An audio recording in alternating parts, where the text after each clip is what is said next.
Welcome back. It's now time for your midday sports. Now, another fantastic season, which also sees him as one of the MVP finalists. Reggae Boys captain Andre Blake has captured his third MLS Goalkeeper of the Year award while leading the Philadelphia Union to the top seed in the Eastern Conference. The Jamaican has become the first MLS player to win the award 3 times. He has now won it twice in the past 3 years. Blake played every minute for the Union this season while also recording 15 clean sheets, the most this season, and allowing the fewest goals of any regular starting keeper with 26. He previously won the award in 2016 and then again in 2020. And the Sunshine Girls continued their free-scoring run at the America's Netball World Cup qualifiers after beating Grenada 74-48 last evening at the National Indoor Sports Center to make it 5 straight wins. Captain Janelle Fowler led the scoring with 50 goals from 53 attempts. Amanda Pinkney supported with 10 from 13. The Sunshine Girls made 5 individual changes and 6 positional tweaks for this contest from their game against Antigua and Barbuda earlier in the day. In their earlier game on Wednesday, the Jamaicans easily brushed aside Antigua and Barbuda 80-23. They will next play St. Lucia this evening at 6:15. His 92 FM will have live coverage of that game, starting with a pre-game show at 6:10.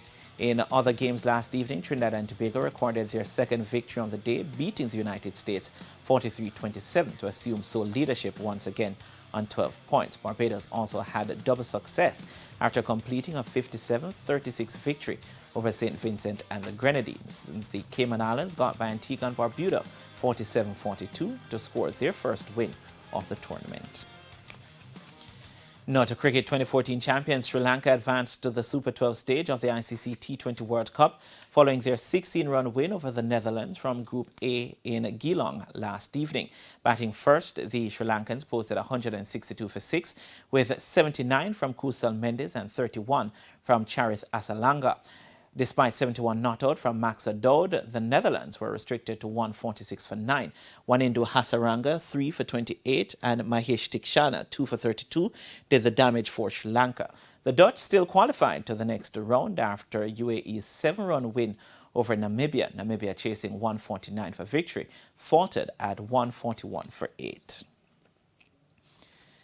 Now to football, Excelsior and Campion College will battle for top honours in Group F of the Manning Cup as the first round draws to a conclusion this week. Both teams have already secured a spot in the second round of the competition, but only 2 points separate them at the top, with Excelsior leading on 21. The previous meeting between the two ended in a 0-0 draw. In the other games from the group, Cumberland will host Kingston Technical, while Jose Marti plays away to Clancarthy. Over in Group C, leaders Charlie Smith will take on Vauxhall, who are without a win this season, while second place Haile Selassie will warm up for their second round appearance as they face Edith Daunton James. Tivoli Gardens High will host Bridgeport in the other group match. All games kick off at 3 p.m. Meanwhile, the final game in the first round of the Rural Area Da Costa Cup competition takes place today in Zone A between former champions Cornwall College and St. James, and that game kicks off at 1. And Jamaican Leon Bailey and his Aston Villa team will lock horns against another reggae boy, Bobby Reid, and Fulham in the English Premier League today. Aston Villa are 17th on 9 points and have only a win in 8 matches, while Fulham are 12th on 12 points and are coming off a 2-2 draw with Bournemouth. That match kicks off at 1:30. The day's other game kicks off at 2:15 with bottom of the table Leicester City hosting Leeds United at the King Power Stadium. And that's it for your midday sports report. O'Shea, it's back to you.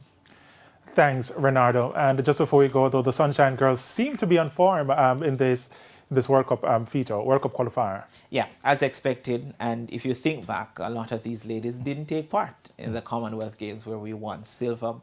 Some Amanda Pinkney, they would have taken part in the inaugural Caribbean Games. So good to see 5 games, 5 wins expected for some, but it's just a manner of the victories.